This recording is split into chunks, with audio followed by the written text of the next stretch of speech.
to Affiliate Nerd Out. I am your nerd Dustin House. Spreading that good word about affiliate marketing. You're going to find me every Tuesday and Thursday here at 12:15 Pacific time. So mark it on the calendar, smash that subscribe button, and join us for some live Q&A with my guests.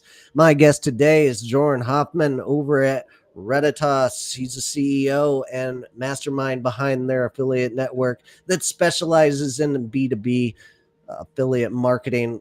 Welcome to the Nerdatorium, Jordan. Nerdatorium. I like it. Thank you, Dustin. Awesome. We're gonna have some live Q&A going on. Please drop questions and comments in the chat and interact with us today. The big question of the day here is, what issues are you having with affiliate recruitment? We've got a master in the game here in Jordan, so he's going to be able to help answer those questions as well, and I'll take my best crack at fixing your problems. So drop it in the chat. What issues are you having with affiliate recruitment? Put it in there. Put it in there. And without further ado, Jordan, who are you? Who am I? A Dutch guy. So I'm living in the Netherlands, in Utrecht to be more precise. A founder of Redditas. So we might drop into that, I guess, really soon. I have been on both sides, I guess. So I've been on building the SaaS plus being an affiliate myself. So I've been in SaaS, I think now for between 5 to 10 years or something like that. And while working at SaaS, I have been like growing a website. It went to 25,000 organic visitors. 25,000 organic visitors per month. And then I came into affiliate marketing, and that kind of shaped me, I guess, who I am right now. Like trying out different things and ended up building my own network. I guess that's kind of what I'm doing and who I am right now. Very interesting transition from trying to live that affiliate dream into building a SaaS product for yourself. What brought you to that? Was it like an industry demand that said, I need to build something that's better out there? Pure frustration, I guess. Okay. No, I had like 220, 250 tools on my website. So with a lot of the current tools on the market, you have to log in separately in the portals to figure out how am I doing per brand, basically. And there's a couple of networks who do combine them into one single dashboard.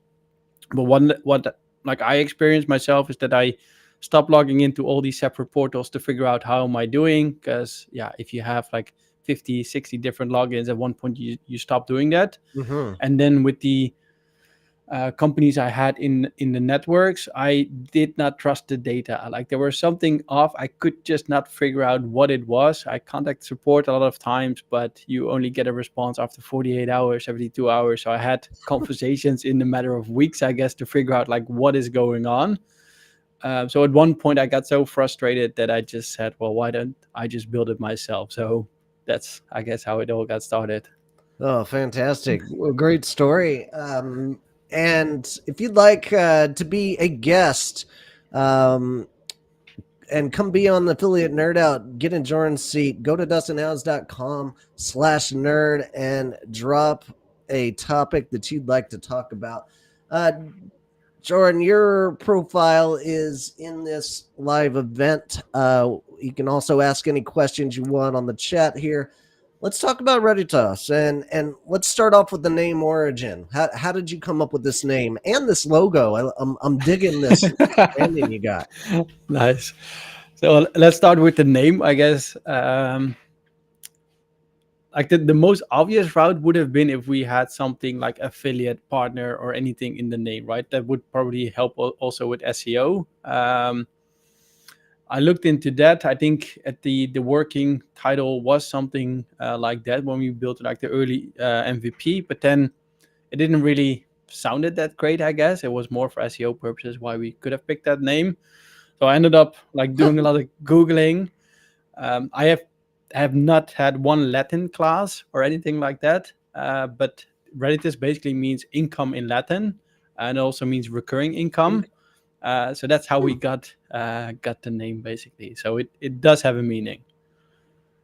Oh, interesting. That's a good story. That's a lifetime company name. I like it. And then your logo is a money tree. I hear. Yeah, no, it is. Like, I mean, that was the first initial sketch. Like, if you, I mean, there's probably sites who track like the evolvement of your website, right? So if you look back, I think Yeah. for a couple of years when we just got started, we did had a tree which basically had the money coins under it.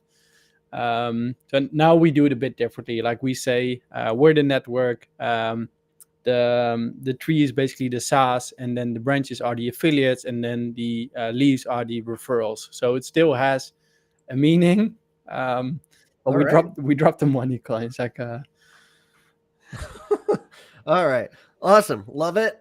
Tell us about what you guys are doing and who you're servicing out there. yeah. So to start with, who we're servicing, we purely focus on B2B SaaS companies. So we help them to set up an affiliate program, to manage their affiliates, and to grow it. So what we do is we have a freemium model where basically any SaaS company can come to us. Ideally, if they're product led growth slash self serve, they can set up their affiliate program, and then if they start generating money, they start paying us as well. So we have a freemium model that they can set it up for free, and below 1K monthly recurring revenue, they do not pay us anything. If they hit that Wow. threshold, then they start paying us. So it's value driven, value-based pricing. Like I have the CS background, so that's why I have the CS mindset like fully baked in. Um, and then the other thing we do is we have a marketplace. So we now have 58 companies, I think, in the marketplace. So basically, SaaS companies offering their affiliate program to the other side, which are the affiliates, which we're now at 7,000 B2B SaaS affiliates. So they see the affiliate programs for the SaaS companies, and they can decide if they want to apply to a program or not, and see the details, see what is allowed, and then basically go from there. So, and in between, we show both of them the same metrics. Of course, we mask some things for the affiliates due to GDPR. But the idea is that we kind of show them both as much insights as possible so they can both start generating money. Huh. Awesome. That is an incredibly refreshing revenue model that you have. Like, I've never even heard of any kind of affiliate or platform, for that matter, giving a freemium model like this, like enabling companies to dip their toes in affiliate marketing without at least like a $100 price point seems ridiculous. How has this served you and like your customers and the retention that you're getting? Yeah, I mean, with any freemium model, you will get a lot of people who try it out and never do anything, right? But if they Yeah. really are like interested in getting started with affiliate marketing, like it's the best way to do so, right? Because at one point when we start charging them, they already earn so much more than they're going to pay us. So Mm, retention wise, like it's gonna be really good for us. But we need to get them to make sure that they actually get started. Because if they're in our free plan, they have to do everything themselves. They have to invite the sure. affiliates themselves. So they're gonna have the issue of the question of the day: how to recruit affiliates, basically. Hmm. Um, so that's one thing. But like, how does it serve us? As in, we're building a network. So with the free plan, we also basically grow the network because the SaaS companies invite their own affiliates, which come into the network, who see other programs again. So it's really benefiting the network, growing it really rapidly. Okay. Awesome. So let's take a step back and redefine what B2B SaaS is. What is it to you, and where are these companies coming from? It seems like there's a new one every single day that I'm getting targeted with. Yeah, there's definitely new ones coming now really quickly. Yeah, so B2B SaaS, I mean, if you go really back to the basics, it means business to business software as a service, which basically means is you pay a monthly or an annual fee to get access to a software. So it's Hmm. not the buy the software you can get access. It's basically paying a subscription fee to get access to the software. If you stop paying, you lose access basically. So that's kind of B2B SaaS. And indeed, like especially now with there's a lot of no code tools and AI tools popping up, which basically means is you don't know need to know how to code. By building it, or if you want to build a tool, you don't need to know code. Basically, that's kind of like what's popping up right now. So you see a lot of software companies who are really niche, who focus on one specific thing, and they are built by no code tools. So it's a lot easier nowadays to build your own software business. Gotcha. Okay. Yeah, the rise of AI has definitely made these tools come fast and furious in this Yeah. industry. I think I'm subscribed to at least a dozen SaaS products to help my workflow. Things like, Respona, like Buzz Buzzsprout, Jasper. Like I'm using a lot of tools. What are some of the tools that you're utilizing in your marketing campaigns today? Ooh, good question. Like I limited the amount of tools we use quite heavily because we're still bootstrapped, so we're still like looking at all the Sure. costs at the end of the month. So I mean, one thing I use heavily, of course, is ChatGPT. Just I guess Oh, the paid version, like it's a bit more work because you have to give a lot of input, right? But like how I do yeah. it, I train a conversation, so you can have these conversation on the left side of ChatGPT. I kind of give it a lot of input at the beginning, then I save that conversation with a certain name. So if I want to, for example, do something else again, I use the chat or like the conversation I already trained on the topic. So it's kind of doing somewhat better than normal if you start like a new Hmm. conversation again. Um, but marketing wise, like I run my own podcast, which is purely focused on B2B SaaS companies. And we do everything inbound as well. So I jump on these kind of things. We write our own blogs. We're writing like an affiliate glossary. So we try to do as much as we can to help affiliates and brands. And then from there, drive Okay. traffic from it. Fantastic. All right. Now, why, in your opinion, why is this industry booming right now? Like, I didn't know B2B SaaS existed 5 years ago, but then I was working at WP Engine, and this industry just with a monthly recurring revenue just started blowing up, and I was on the forefront of, or at least I felt like, helping other businesses succeed with the products that we were selling. So, where did this boom come from? Ooh, I mean, I won't know where the boom exactly came from, I guess, but it's due to the nature, I guess, of the business, right? So if you're selling software, like same as ourselves, um, I think we now have maybe like a 9,000 users in our platform. They're from everywhere. Like there's no specific region we focus on. So if I look at, for example, my Google Analytics, they're worldwide. Most of them are actually coming from US. If you look at it as one specific country, I haven't been to the US in the last 5 to 8 years, for example. So I think that's definitely one thing why SaaS is booming. You can do business anywhere just by leveraging the internet, I guess. Same like affiliate marketing. But the big thing regarding B2B SaaS is, right, it's business to business, which means is the ticket prices are often a bit higher. And that's because it's SaaS, it's software as a service. You pay a monthly fee. So the more clients you add, the more revenue you get on a monthly level. So like it's almost compounding, right? So as long as you build a good product and you retain the clients, then you can really scale your business really quickly. Beautiful. All right.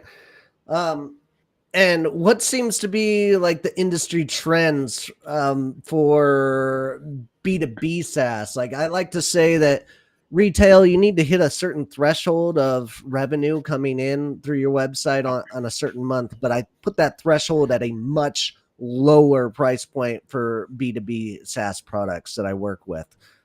Why do you think that is?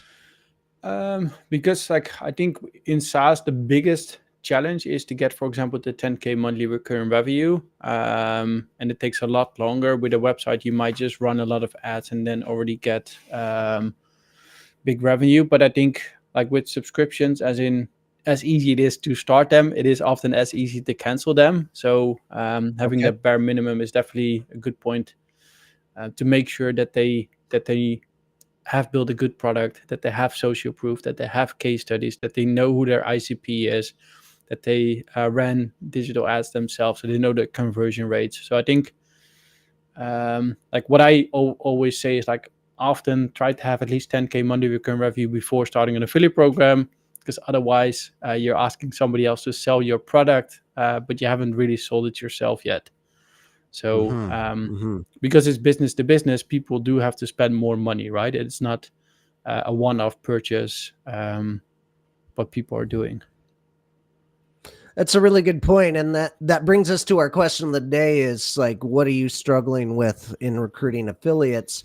One of the biggest hurdles for affiliate recruitment is making sure you have a website that is conversion rate optimized, and good affiliates are going to see a stinker of a page and not promote your product, right? So you have to have a proven concept of sales through other media channels of SEO outside of just affiliate before affiliates will start running traffic to you. Exactly. Yeah. Like I mean, ideally, you already ran paid ads yourself, so you basically burned your own money, right? By trying to get them to your site and converting them into paid clients. So if you did that, then you know exactly like the conversion rates from website visit to sign up, from sign up to an actual paid client. So like with B2B, there's a bit more steps, right? Like where with SaaS, often companies offer like a 7-day free trial, 14-day free trial, or a freemium model like we do. So it takes longer for people to convert. So if you figured out these hurdles yourself first before asking somebody else to recommend you, it's going to be a lot easier. Great points. We got a user out there, unidentified. Hello, Dustin and Jordan. Nice. Why don't you jump in and answer the question of the day there? What issues are you having with affiliate recruitment? Sorry, your name didn't come up, but that's going to happen every once in a while. So, all right. So we know B2B SaaS is kind of in its infancy phase in the affiliate marketing realm, and you guys built a tool that is helping build affiliate programs and allowing companies to dip their toes in the water of affiliates. So, what do you see as the biggest differences between B2B SaaS affiliate programs and like your traditional retail affiliate programs? Yeah. I mean, I think the biggest difference is the way you can get commissions. So with retail, it's Okay. often one-off, right? And then the Mm-hmm. prices are I don't know the average because I never did B2C affiliate marketing, but Oh. I can imagine that it's probably between $10 and $100 maybe, like the begin value. Like with B2B SaaS is you're selling business to business software subscription, so it's recurring, and the ticket prices Mm-hmm. are going to be a lot higher. So like we do have companies where pricing for their software starts at $10 a month, for example, but then they offer software where you pay per seat.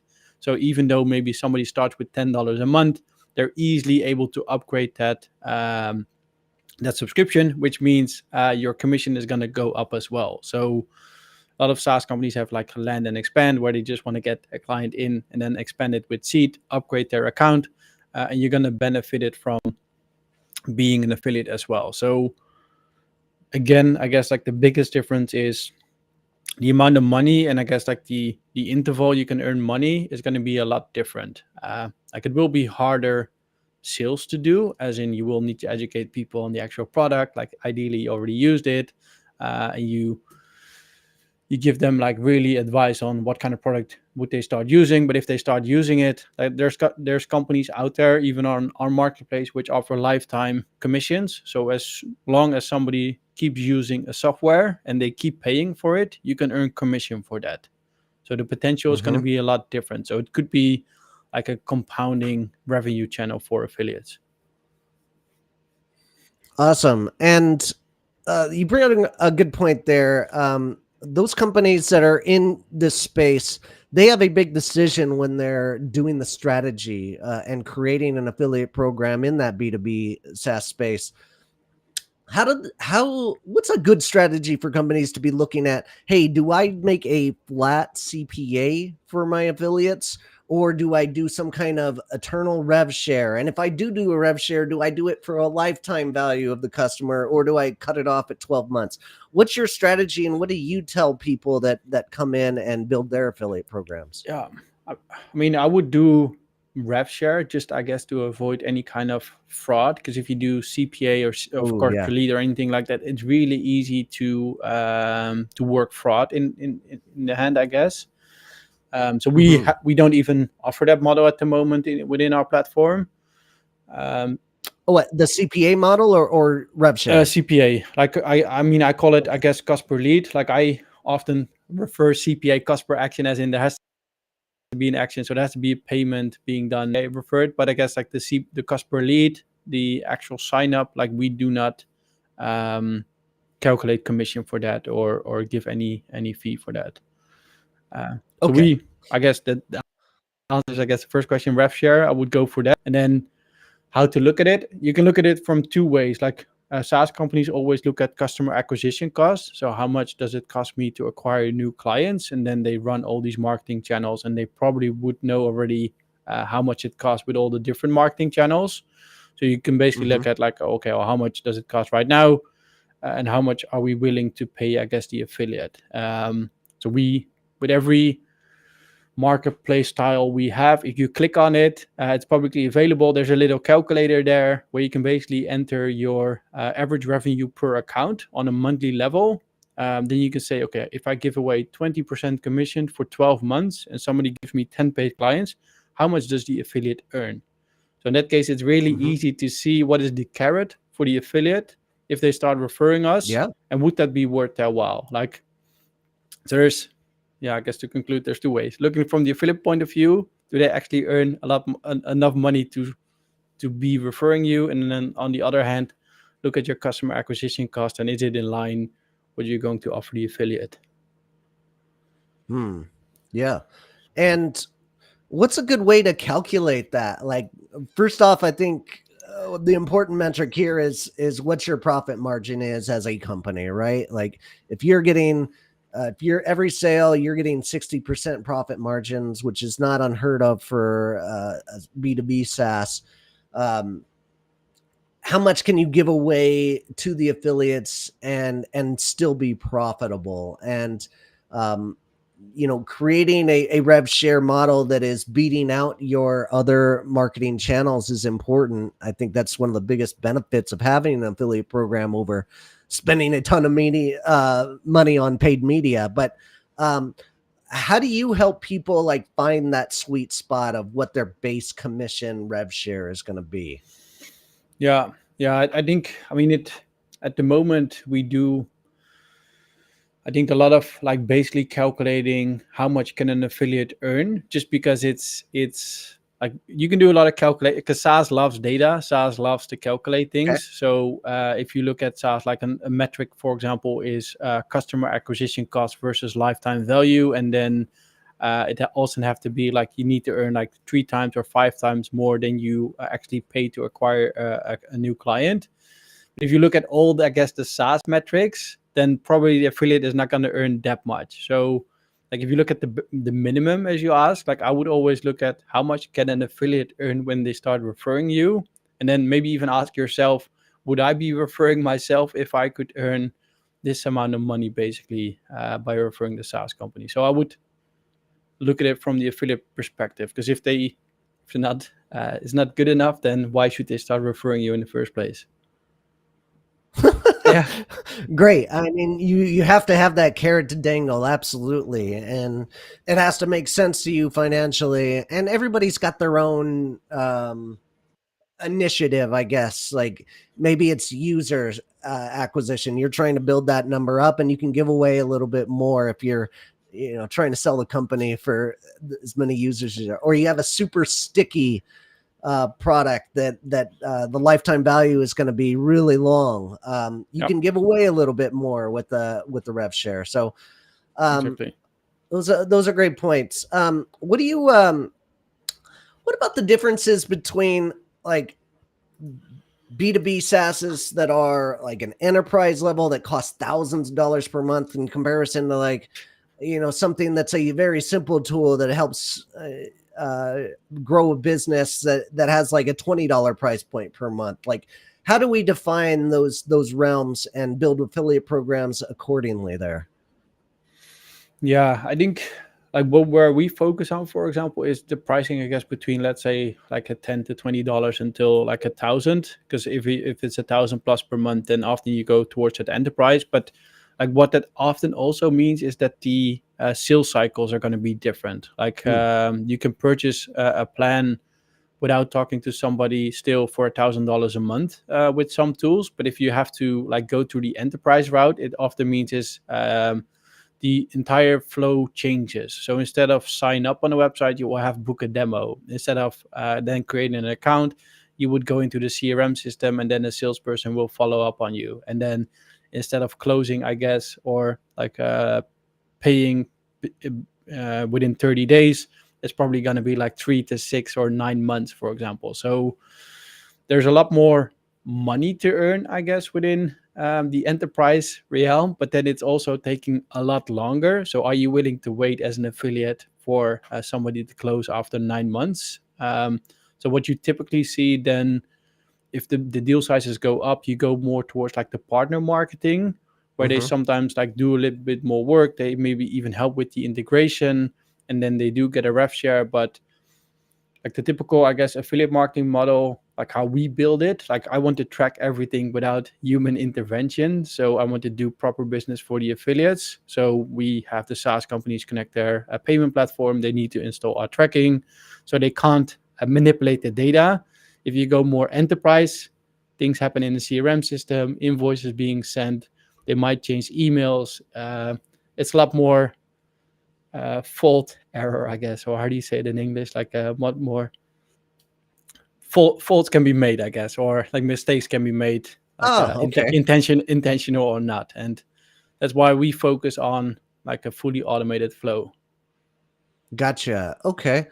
Um, Now let's talk about Redditas and you know, what's the big differences between you guys and some of your competitors out there? There's a lot of options, and I love how you guys are focusing on B2B SaaS. What's some big differentiators of why to use your guys' platform? Yeah, I think yeah, I mean, indeed, we purely focus on B2B SaaS. So if you're in B2B SaaS, then you're lucky. Then like we have a really clear niche, right? And we purely focus on that. So you will see only B2B SaaS companies in our marketplace, and all the affiliates are also B2B SaaS related. Um, we kind of flipped up the pricing model, as you already mentioned. Like some of them charge really heavily, right? Like we Yeah. have a freemium model, which is not really typical, Sure. but it works well for us, as in we really want to have companies to generate value first, which means monthly recurring revenue. And if they do so, then we want to grow with them. The other thing is like I come from the affiliate side, so I know, I guess, the Yeah. issues affiliates are having. So that's why they have live chat support as well in our app. Hmm. We have a lot of help center articles for them as well. We have like blogs for them. We um, kind of just give them almost the same UI as the SaaS brands, but then of course Okay. different metrics. We're not like giving them an ugly version of the app. Like we treat both sides the same, which I think is really going to be important, because in the end they have to do well, and if they do well, the brands do well, and in the end we do well. Like sounds really cliche, but that's how we look at it. Well, that is awesome.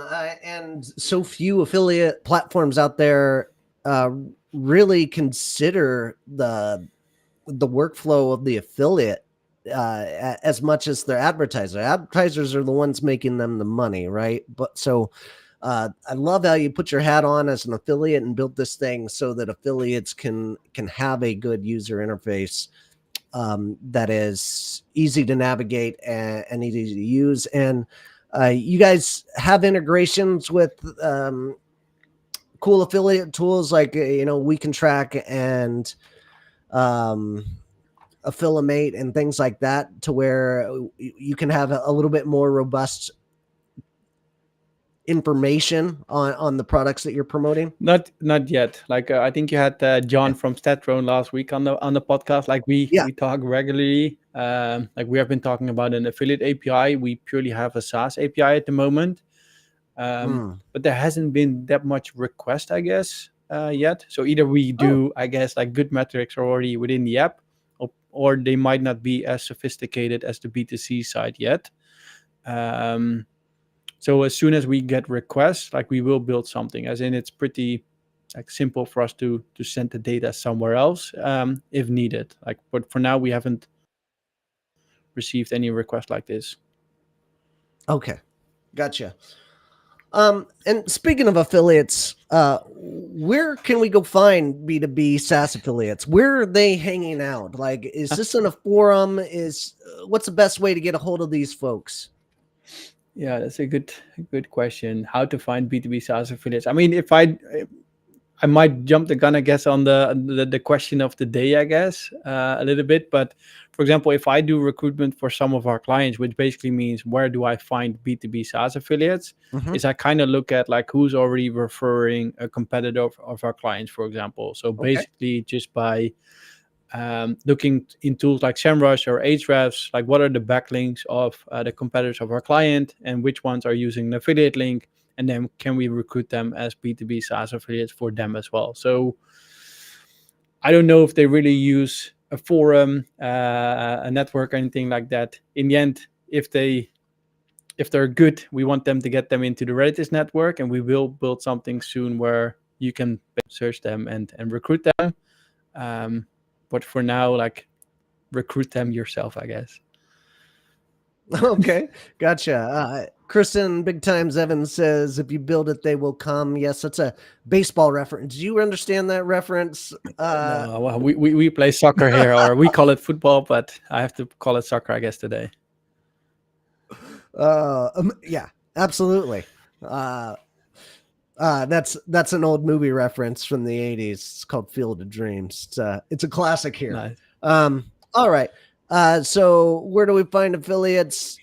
Still hunting them, but you guys are building out a platform to make that easier on affiliate managers to go and recruit through the platform, which is great to hear because Yep.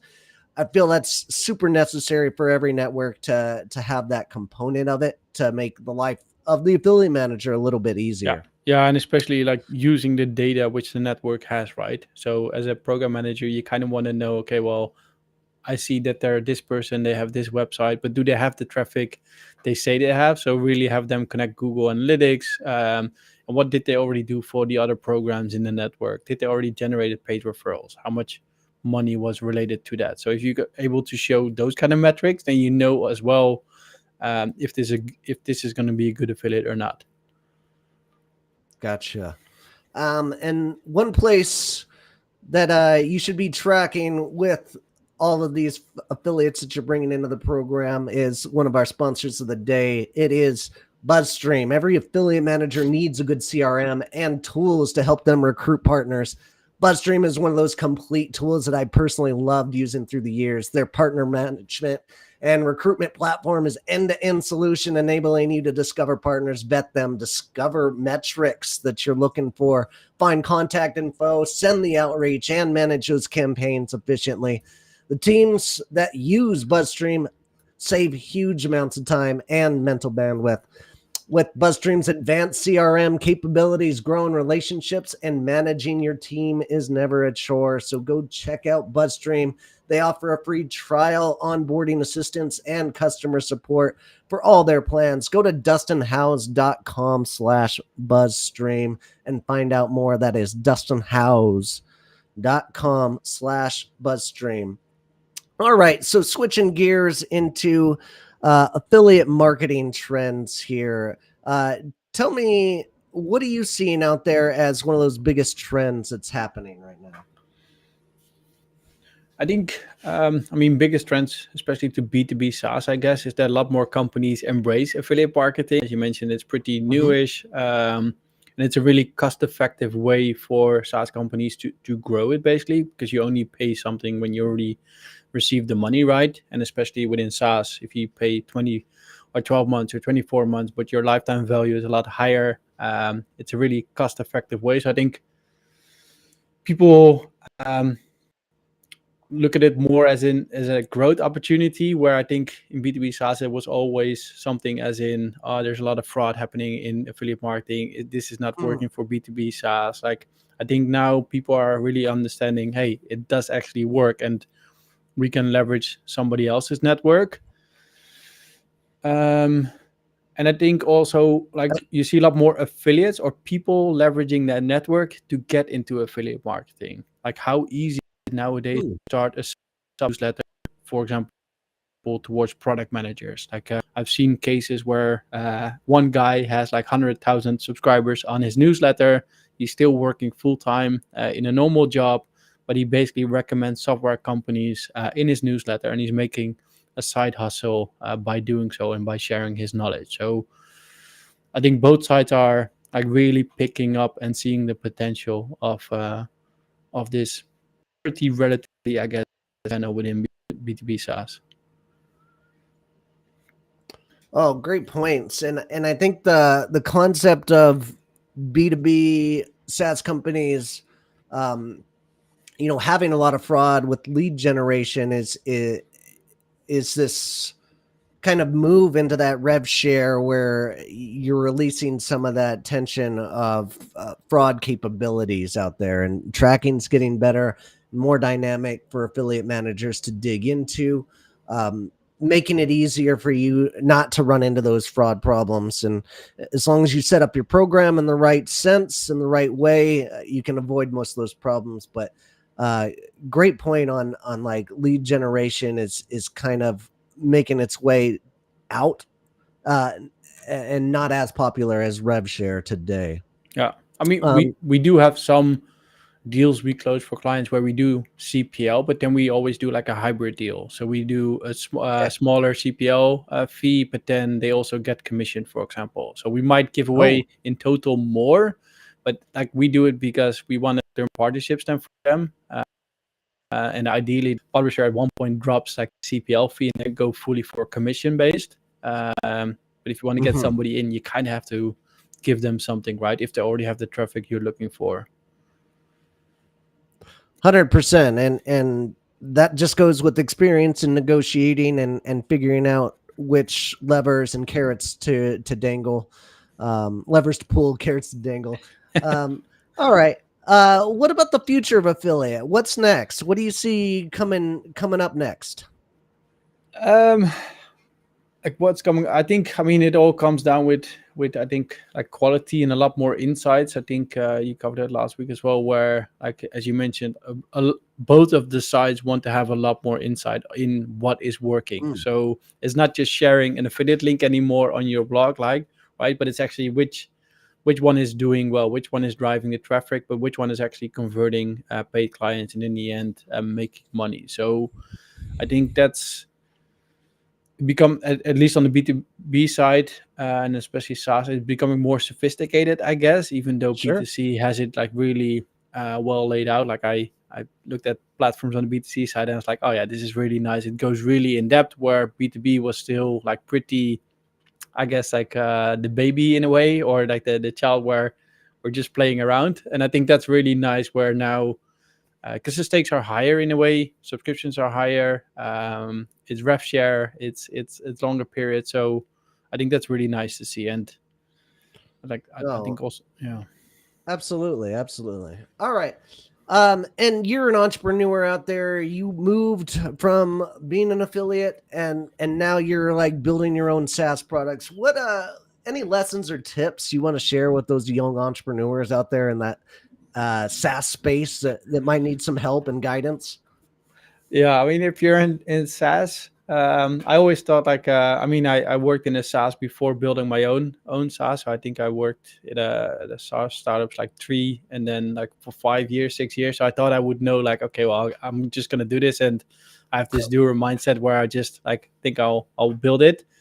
In the end, all the people told me like it's gonna take longer than you think, and it's like, oh, that's not for me. I'm gonna make it happen. In the end, it's for me as well. Like Ah, it's can't avoid so it. exactly. So if I tell you it's gonna take longer, then you think, and you're gonna think to yourself, well, not me, then probably also you as well. Even though, so I think that's the one piece of advice. Like stick in there, because if you believe in your idea, like it took us a really long period to get where we are, but now we're seeing the traction we're getting. So like keep your eye on the vision, keep your eye on where you're wanting to move, but also celebrate the moments in between. So don't go towards that end goal, and if it doesn't happen, then be really sad about it. But if you celebrate the moments in between, it's going to be a fun ride. So it might not go always as fun, but at least you enjoy the ride as well. Oh, well said. That's going to be my lesson of the day. I love that sentiment. If you are a business owner uh, and you're trying to grow this thing, strap in and be prepared for the long haul, because likely you will not be that outlier. You will not be that unicorn that is everything just comes easy to you. It's going to be hard work. Get ready for it. I'm fighting that every day myself. So Nice. Yeah, and I run my own podcast as well, so I interview a lot of SaaS founders, and even though they look successful on the forefront, right, they all say the exact same thing. Like, it's, if I knew this from the beginning, I wouldn't have started probably in the first place. So I've known quite a few SaaS owners myself that have said, like, don't start this. Don't do it. If you want to bang your head against a wall for 4 years, like, have fun, but like this is not for the weak of heart. exactly. Awesome. All right, as we wind down here, how do we connect with you? Yeah, so I think there's only one Joran Hoffman on LinkedIn, so that's probably the best way to do so. Is just type that in on LinkedIn, connect with me, tell me that you came from this podcast, because I do have, I think, like 300 open requests already right now. So just let me know that you come from Dustin, and then you will get accepted. Awesome. Great to know. All right. And for those folks that are going to be here on Thursday at 12:15, we're going to have Sean Hall come in and hang out with us. If you want my ultimate checklist, go to dustinhouse.com/checklist and grab that. I have a QR code. It's around here somewhere. There it is. Jump up here. Slap that in. I should have had that all day. All right. And Jordan, I really appreciate your time today and giving us the goods on B2B SaaS, educating us up here. And I will see you on Thursday at, Yep. at our next event here. What are you talking about there? No surprise, B2B SaaS affiliate marketing. Oh, We'll cover a bit more the basics, I guess, like how to get started. But I'm doing it with, I'm having the affiliate hat on, and he has the brand hat on. So I think it's going to be a fun conversation. beautiful. I'm going to drop a link to that event that you're speaking at, and I'm going to be MC over there. I'll put that in the chat so that folks can go and get educated more on this. Jordan, appreciate your time. Thanks for being here, man. Cheers. Thanks for having me, Dustin. All right. We'll see you out there, folks.